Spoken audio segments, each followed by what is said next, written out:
Supermarket News' coverage of the 2025 IDDBA show is brought to you by Crown Bakeries, offering a wide variety of products including croissants, Danish, English muffins, buns, bread, biscuits, sweet goods, and pastries to suit your business needs. Okay, hello and welcome. Chloe Riley here, Executive Editor of Supermarket News, and I'm joined today by SN Senior Editor Bill Wilson, who's going to give us the lowdown on the recent IDDBA annual trade show. Bill, thank you for joining us today. Yeah, it's great to be here, and it was a great show down in New Orleans. I had my fill of beignets and gumbo, and now I'm ready to talk all about the show. Nice. And how was the weather down there, Bill? Yeah, it was hot. It was very hot. It was sunny, a little bit overcast sometimes, but it reminded me of summer, which we haven't quite gotten to yet up here in the Midwest. But was all of this as hot as the trends you saw on the IDDBA trade show floor? Yeah, on the trade show floor, it was record-breaking heat. There was a lot of buzz, a lot of talk, a very, very busy show floor. I believe they set a record for the number of exhibitors, a new record there, and I have not seen attendance numbers yet, but I have a feeling that they also set new marks attendance-wise because Sunday, Monday, they were rocking and rolling. It's great. It's great to hear. So give us just some overall show takeaways. What struck you? What was hot? And I know you just said attendance was great, so that's wonderful. But, what were people talking about? Yeah, so the big talk of the show was protein, protein in everything. And even baked goods, which is a little bit harder to get protein into baked goods. But, protein has really reinvigorated the yogurt products. In specifically the Greek yogurts, they're really piling in the protein with new products, new flavors, and it's really they had their big launch a few years ago. Greek yogurt did, and now they got a second launch to really focus in on this protein movement. And a lot of people were talking about protein, and I have not seen this yet at my local grocery store, but I mean, there are grocery stores out there that are really having all protein sections in their stores because this is not like a passing fancy. This is not like a blip that's going to just, fade away in a year. They're convinced that protein is here to stay and it's going to be a big part of our diets moving forward. And it goes along with people that are trying to lose some weight without losing muscle mass and everything else. So protein was very big. Grab and go and prepared meals were huge as well. We have younger generations like millennials and Gen Zers. They just want quick meals. They want very convenience. They go into the grocery store for what they need for that day. They come out. They're not going to spend a lot of time in there. So that's what they prefer, and they're really the up and coming shopper there. So saw a lot of demonstrations on displays, I should say, that dealt with prepared meals, which basically you basically have your whole thing of shrimp. You got a shrimp dish there. You throw it into the microwave. It's done in a matter of 5 minutes, and it can be served up hot. So. That's great. So are there any specific products that you can speak to, like in the prepared foods or like in the kind of in the dairy with the protein, like anything that was standing out to you? Yeah. So again, the Gen Zers, millennials, they're very big with smoothies. So there was a lot of, protein type smoothie type of drinks that were out there. There were some dips. There were some grab and go dips out there, which, I have not really been accustomed to. I'm not used to seeing, but everything that they can think of to package in a grab and go, it was out there. So they're really expanding everything. They're not leaving any stone unturned here. So they're really taking advantage of that grab and go, kind of lifestyle. That's nice. On the yogurt, I'm almost thinking like the yogurt seems like it just kind of inherently has the protein. Is that just a product that already has protein and so they're capitalizing off of the fact that there is protein, or are we actually seeing like added proteins to some of these yogurt products? And the same goes for dairy too. Yeah, I mean, dairy in general, there is a certain amount of protein in these products, but they are really boosting these products up with protein, like 20 grams of protein per serving. I know that my younger kids are really into, working out now, and they've been trying to get, trying to consume all the protein that they can consume. The big thing with protein is, and some of these products is, they don't really taste very good. So that's what my kids say, anyways. But I know that the products that are on the show floor, as far as like yogurt and Greek yogurt, they're really bringing the taste into these protein options. Nice. Okay, so it's maybe about the flavor, spicing it up a little bit, making it taste sweet for the kids. Yeah, and you know what? Flavor was another trend that was on the show floor. Churros is a is a huge flavor. It's like, I don't know if you want to call it the flavor of the month or the flavor of the year, but a lot of churro flavor products, and color also was a trend out there. A lot of different kind of color out there. A lot of it was natural coloring. We're not talking about, you know chemical laced dyes or anything. They're really trying to make a move towards the natural coloring, and 3D cake toppers was also a big thing. I took a picture of a Minecraft cake, which, Minecraft is very big with the movie and everything this year, even though it's been a game for like over a decade. But 3D toppers, so it's just like, basically, like, you got these Minecraft figures on top of these cakes. That was a big thing too. Cool, cool. I was gonna say too. I know that you talked about limited time offers, that being a big thing. I mean, we already know it's an opportunity in grocery, but what's been going on with like LTOs lately, and what did you see on the show floor with regard to that? Yeah, so limited time offers. The big thing that they were talking about there is trying to capitalize on occasions and seasons, and the one of the things was funny that, you know, there was some outfit out there. Oh, it was IDDBA was out there, and they were saying, they surveyed, their members, and a lot of the people were complaining about pumpkin spice. That being the seasonal. They're like, enough with pumpkin spice. We're done with pumpkin spice. There's been so much done with that, but. I went and I talked to a couple of I talked to Dawn Foods and some of the other food companies out there. I'm like, what's the deal with pumpkin spice? And they're like, oh, our we love it. I mean, the consumers still love it. So, pumpkin spice is still, one of those seasonal flavors and opportunities that shopper or retailers can take advantage of. As far as the limited time only, you know, they're talking a lot about trendy products, and a lot of that comes from social media. So you're going to offer these trendy products during a limited time. It's going to be like, during, as long as it's a big thing on social media, you're going to have to capitalize on this, and you got to be ready for these trends. They suggested that retailers really need to get into social media like Instagram and TikTok, and really they need to like study it. They need to go into it every day. They need to look at what people are talking about product wise, so they can jump on these trends and these limited time offer type of deals, that really shoppers really go for these limited time offer deals. They think, oh my good, there's urgency there. It's like, oh, this is the thing I got to capitalize on. I got to take advantage of it while it's here. And that whole idea of limited time, the shoppers feel like they have to fill up when they can fill up on these products.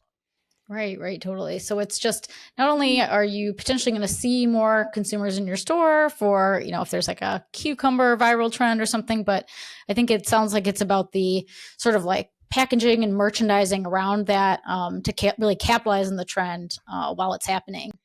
Yeah, like shelf tags and shelf liners and end caps. I mean, you really have to take advantage of the call out for those types of products, especially when you're talking about the younger shoppers that are more onto their phone while they're making their rounds around the grocery store than they are actually looking through. You really have to capture their attention there. Nice. I know you talked a little bit about Gen Z, but like, I know it sounds like a lot of it was about the focus on getting inside the mind of Gen Z. What generally does Gen Z want when it comes to dairy, deli, bakery? Yeah, they don't want fresh. That's the thing. They're not really into fresh. And also some of the millennials too. Millennials and Gen Z are kind of close in their preferences. So Gen Z are really into prepared foods on the go, and frozen foods, which kind of goes along with that. They really are into last mile delivery services. They want the DoorDash, the Uber Eats. I got a college kid; his roommate ordered DoorDash all the time, which can get expensive. But yeah, they're really into the convenience. So they're not going to make a shopping list, before they go to the store. They're going to go and get what they want for that time. And Nielsen IQ had a stat, and I know that we were kind of like puzzled about it, but their data is showing that they're 41% more likely to visit a store physically 9+ times a week, which it, Yeah, that is so wild to me. That's so wild. it doesn't make sense. It kind of like, it would make more sense if it was, e-commerce as well, digital, online, because they are very much an omni-channel shopper. But, you know, I had them confirm it. They confirmed it, and I don't know. It'd be interesting to see how that number holds, moving forward. But Well, it's interesting. I feel like it feels sort of in line with there was a New York Times story, I think just this past week, that was talking about the habits of Gen Z at the bar. I don't know if you saw this headline at all, but it was basically saying that like Gen Z will not, they really gravitate away from starting a tab at a bar as like a very foreign thing. So even if they're going to have multiple drinks in a night, they literally want to go up to the bartender, order their round of drinks, and close out every single time, which obviously the bartender, if your bartender, it makes you nuts because you're like, right, what the heck? Just keep your tab open. Yeah, no kidding. But they don't like the idea of, they're not big drinkers in the first place, but then overall, but then it sounds like they just don't like the idea of, thinking if they want to leave right away, they want to have their card in their hand and be able to get out of there. And I think they just like the control over it. And so I wonder, like, that is a kind of another place where, there's friction to have to go back over and over to the bar, but they do it, or like, go back and like give their card and have a transaction every time, but that doesn't seem to bother them. And so wonder if this is sort of in that same vein, like, like you're saying, they kind of want it on their terms. They want to go do that quick trip. And even if they have to do it multiple times, maybe that's just, not something that bothers them as much.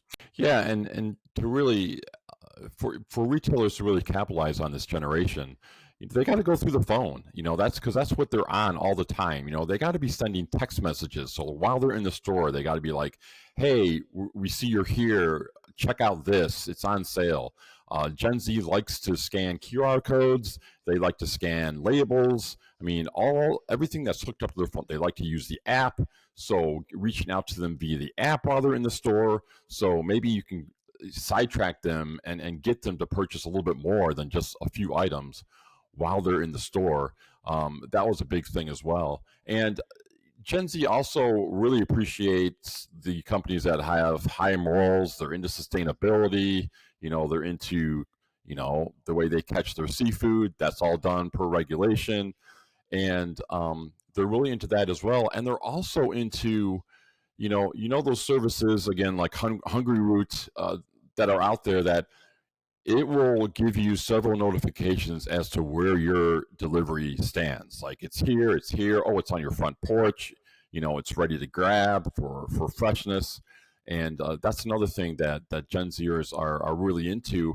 And I also thought it was interesting that Publix, they have a number of stores out there that have bars. They have olive bars, they have on tap bars. So they're trying to keep Gen Z or younger shoppers in the store as long as they can by offering up these bars where they can hang out, they can socialize, they can have a drink or two, they can have an olive or two.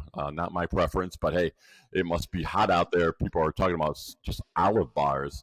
And then there's Kowalski's are, which is up in Minnesota. They are more into the European type of format where you have displays out there, and you have sample stations, and you have these big, huge bakery ovens that you can look into and see what they're doing in there. So trying to keep the Gen Z shopper in the store when they're in the store is really going to be something that I think grocery retailers are going to have to master in the fresh department, sooner than later. Nice. Great, Bill. Super interesting takeaways. I like hearing about all the different kind of technologies, the way that Gen Z is using technology, and yeah, then this idea of how can retailers be thinking about keeping Gen Z in stores, especially if they really are making these insane amount of visits to stores per week on average. That's really something to pay attention to because I think it goes against kind of the grain of the impressions we've had of Gen Z previously. So really good stuff. Bill, any other takeaways? Anything that surprised you? Any opportunities? That takeaways from the show floor? Anything final you want to leave everybody with? Yeah, I guess I was surprised with the lack of AI technology that I was out on the show floor. Now there was some out there, but I walked the whole floor, and it's basically about food. I mean, that's the big thing. That's the big pull. I totally get that, but I just thought there'd be more, AI technology involving slicing meat, slicing deli meat, and maybe coming up with these more grab and go type items with the packaging and all that kind of stuff. It's funny they talked about packaging too was a big thing about with rotisserie chicken. Is it the bag or is it the dome? I mean, which is better? The shopper. Which is better, Bill? Yeah, which is better? Bag or dome? Bag v dome. I think both are good. I'm a dome guy though. I gotta say I go with the dome. That's just my preference. I go dome. I gotta go dome. But the shopper, and the bottom line is they just don't want things leaking in their trunk or in their car or whatever. So it has to capture that, and both the bag and the dome do a good job of doing that. But I think we've run some 5 things items that have talked about the difference in taste between rotisserie chicken and the dome and the bag and different types of packaging, which is fascinating to me. Me too. Okay, great. So IDDBA, if you're listening, we want more AI next year, evidently. Any way that you can give it to us. Definitely interested to see how the dairy, deli, bakery spaces even play with AI or how they're kind of getting into that world and branching out. So we'll hopefully look out for more of that next year. Yeah, and it's coming. I'm sure it's coming. I think it's going to come in the next, 2 or 3 years. You're going to start seeing more and more of that. I mean, there has to be more ways that a retailer can, allow their workers to do other things than just, slice up deli meat or, even prepare deli trays. They can be doing so much more, and the store can be offering so much more when you have them take away from those type of tasks. And just imagine the menu that you can offer if you have more, people focusing on like grab and go type items and stuff like that. Yeah, leveraging that people power. That's right. Gotta have them. Okay, cool. Well, thanks so much for tuning in with us today, Bill. Some really great stuff. Yeah, and next year it's in Orlando, so bring your Mickey Mouse ears and get ready to get down with Disney.